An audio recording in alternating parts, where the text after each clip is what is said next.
Bem-vindos e bem-vindas à oficina Trabalho, Tecnologia e os Novos Caminhos da Servidão. Quando eu, professora Silene Freire, e a professora Vânia Serra pensamos em criar essa oficina, nós pensamos em fazer um trabalho sobre um tema muito atual para você, estudante, que vai fazer a oficina para a Uniciar da UERJ.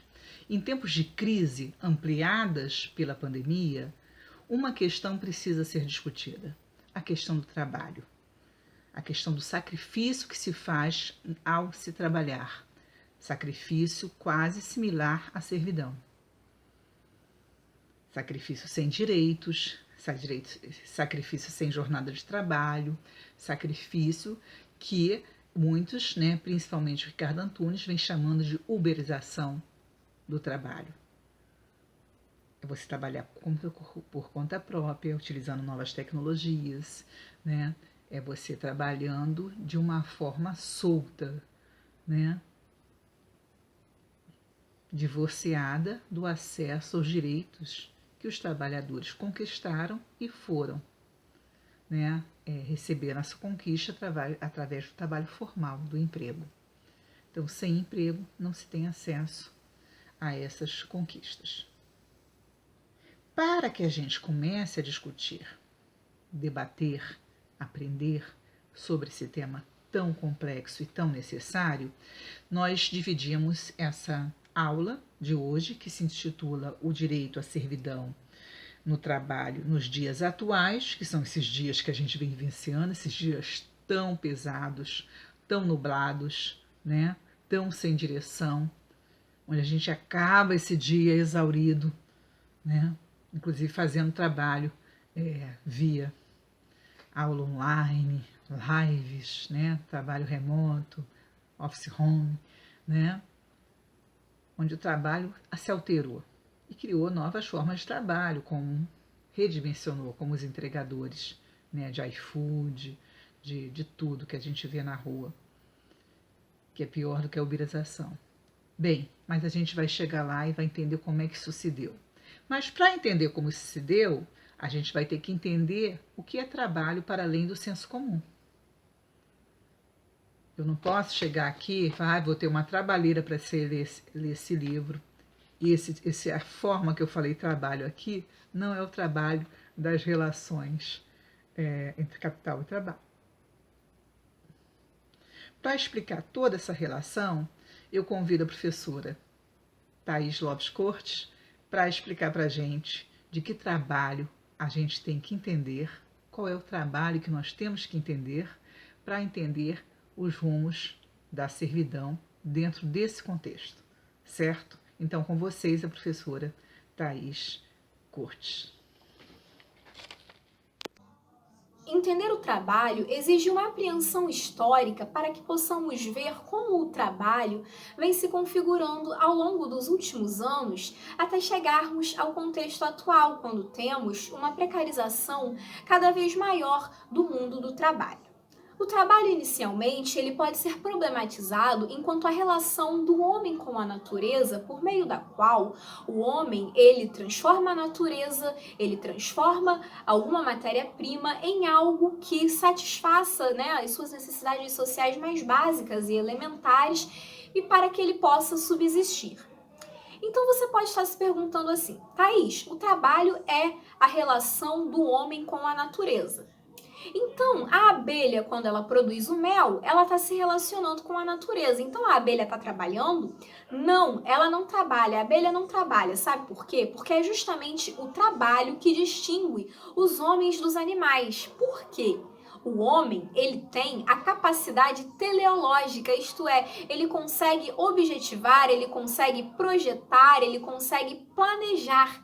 Então, a partir da matéria bruta, a partir da matéria-prima, ele consegue planejar o resultado final ao qual ele pretende alcançar. Já os animais, eles não têm essa capacidade de projetar. A abelha, ela não acorda e pensa assim, nossa, hoje eu vou produzir 200 ml de mel. Não, ela não faz isso. Ela faz por instinto. sem consciência, ela transforma a natureza, mas por instinto. Já o homem não. O homem, ele tem essa capacidade de projeção. Por exemplo, num período há muito tempo atrás, quando estivesse chovendo, o homem, por exemplo, ele tem essa capacidade de pensar assim, de olhar para o tronco da árvore e pensar assim, olha, se eu arrumar 4 troncos mais ou menos do mesmo tamanho e fincá-los na terra, e colocar algumas folhas, né, com uma espessura bacana, folhas largas, eu vou conseguir me proteger, eu vou conseguir fazer do tronco e das folhas um abrigo para a tempestade. Ou seja, ele olha para a matéria-prima e consegue projetar o abrigo. Já os animais, não, eles não projetam, eles agem por instinto. O trabalho, então, ele é o elemento fundante do homem e das suas relações sociais. Isto é o trabalho, é a sua capacidade teleológica que vai garantir ao homem a sua condição de humanização e a sua condição humanizante. Porque é a partir do trabalho, é a partir da transformação da natureza que o homem, ele transforma tanto a natureza quanto transforma também a si próprio, desenvolvendo as suas habilidades, as suas potencialidades e também descobrindo novas necessidades. E é dessa forma que surge a linguagem. A linguagem, ela vai surgir então da necessidade que o homem vai ter de se comunicar com outro homem para que juntos possam estar intervindo, para que juntos possam estar se relacionando com a natureza para satisfazer algumas, de suas necessidades. Então, veja bem, a sociedade, ela vai se desenvolver à medida que o homem, ele desenvolve as suas objetivações acerca do trabalho, ou seja, a partir do momento que o homem vai desenvolvendo a sua forma de se relacionar com a natureza, a partir do momento que o homem vai transformando e aprimorando os seus instrumentos de trabalho. Então, com o desenvolvimento das formas de se trabalhar com a natureza, a sociedade vai se desenvolvendo até que a gente chega ao modo de produção capitalista. E nesse modo de produção capitalista, o trabalho, ele deixa de ser só a relação do homem com a natureza para a sua subsistência, para a satisfação das suas necessidades sociais, para ter como objetivo a produção da mais-valia. Por quê? Porque a força de trabalho é a única substância que produz valor. Dessa forma, então, o homem, ele deixa de dominar o trabalho para a satisfação das suas necessidades para se tornar dominado pelo trabalho, uma vez que ele vai ter a necessidade de sempre e sempre estar se lançando no mercado, estar vendendo a sua força de trabalho para ter como subsistir nessa sociedade, para que assim ele possa receber em troca o salário que o permite, então, a troca, desse salário, do dinheiro que ele recebe pelo salário, por outras mercadorias as quais ele precisa para subsistir nessa sociedade. Nós vimos que o trabalho, ele produz o quê? Valores de uso, já que ele serve para satisfazer algumas necessidades sociais dos homens, mas no modo de produção capitalista, é necessário também que o trabalho, ele produza valores de troca, que vai ser representado pelo tempo, pelo quantum de trabalho socialmente necessário para a produção de determinada mercadoria, o que vai, então, representar também, o que vai ser projetado também no valor dessa mercadoria. Assim, então, o capitalista, ele contrata o trabalhador e exige, então, que esse trabalhador produza 15 casacos num espaço temporal de 30 dias. Ele, então, paga ao trabalhador pela compra dessa força de trabalho, mas ele não paga ao trabalhador o correspondente ao que ele produziu. Ele se apossa de determinada parte do salário, que é a expressão da mais-valia, ou seja, a mais-valia é a parte do salário que não foi paga ao trabalhador, que vai ser apossada pelos capitalistas, que são os detentores dos meios de produção. Então, o objetivo central do modo de produção capitalista é a extração da mais-valia. E a extração da mais-valia só se dá por meio da exploração da força de trabalho do trabalhador. Dessa forma, nós compreendemos o seguinte, nós compreendemos que o trabalho, ele é central no modo de produção capitalista e ele não pode ser eliminado. Mas então por que quando a gente liga a televisão, a gente vê que o número de desemprego cresceu absurdamente no Brasil? Sabe por quê? Porque trabalho é diferente de emprego e é necessário que a gente faça e que a gente compreenda essa distinção. O trabalho é essa atividade, né, que transforma e que gera a mais-valia. E já o emprego é o trabalho somado aos direitos. No Brasil, a gente vai ter, né, mais especificamente em 1943, a garantia, né, de alguns direitos trabalhistas a partir da consolidação das leis trabalhistas no governo de Vargas.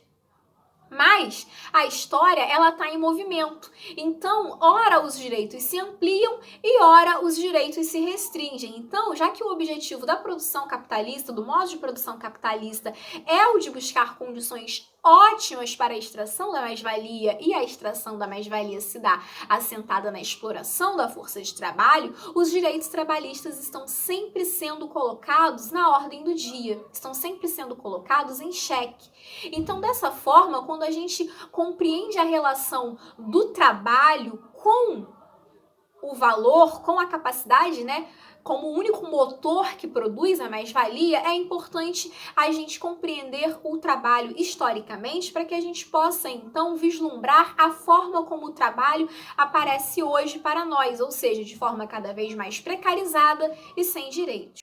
Agora que já sabemos o que é trabalho, é importante ressaltar que esse ano o Brasil já conta com 40% da classe trabalhadora na informalidade. 40%, e 12 milhões de desempregados, ou seja, aqueles que não têm acesso ao trabalho ligado à formalidade das relações sociais que geram e promovem acesso aos direitos. Como é que se deu essa situação tão grave desse desemprego estrutural, dessa informalidade gigantesca que só tende a se ampliar? Se deu a partir da reestruturação produtiva, que no Brasil não ocorreu de forma acabada, mas foi um movimento internacional que abalou a todos os trabalhadores do mundo.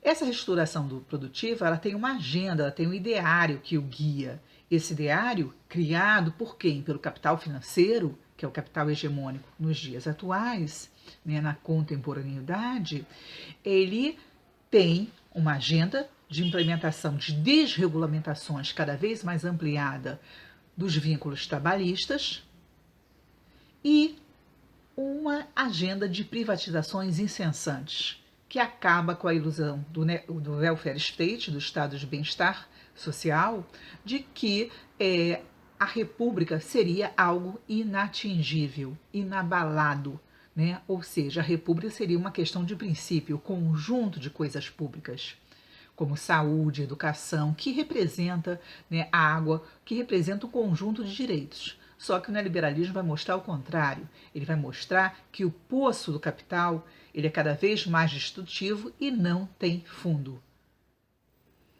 O trabalho em tempos de hegemonia do capital financeiro, ou melhor, do capital fetiche, ele nos obriga a lembrar das reflexões dos estudos de Marx desde jovem, quando ele observava e comprovava essas observações de modo científico, que a anatomia da sociedade civil ela está na economia política e essa anatomia ela só pode ser entendida na relação capital e trabalho. O trabalho não se explica sozinho e o capital não se explica sozinho. E as classes sociais que compõem essa relação, burguesia e proletariado, burguesia e trabalhadores, né? O proletariado que hoje já vem sendo definido como infoproletariado, né?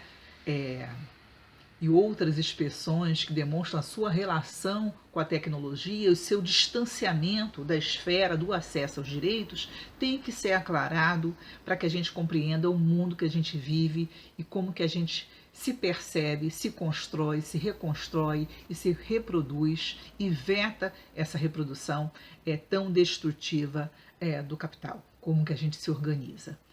Então, esse curso ele pretende dar um sacode, que a gente fala em sala de aula, para que você se atenha que todos os nexos de produção e reprodução das relações sociais, eles estão dentro da relação capital e trabalho. É esse sociometabolismo construído que a gente precisa decifrar se pretende superar essa escravidão moderna tão invisível, né, e tão letal para a classe trabalhadora e tão dissociada, né, da esfera do acesso dos direitos. É esse aspecto que a gente quer ressaltar no nosso curso e entender o vínculo, né, a contribuição das tecnologias nesse processo de exploração e expropriação. Um último recado. Os textos desta aula, em questão que farão vocês refletirem sobre o módulo apresentado, bem como bibliografias complementares, estarão disponibilizados aqui na plataforma do Pronunciar da UERJ. Esperamos que tenham aproveitado esta primeira aula. Estamos à disposição de vocês para retirar qualquer dúvida. E lembramos que em cada aula será disponibilizada uma bibliografia complementar.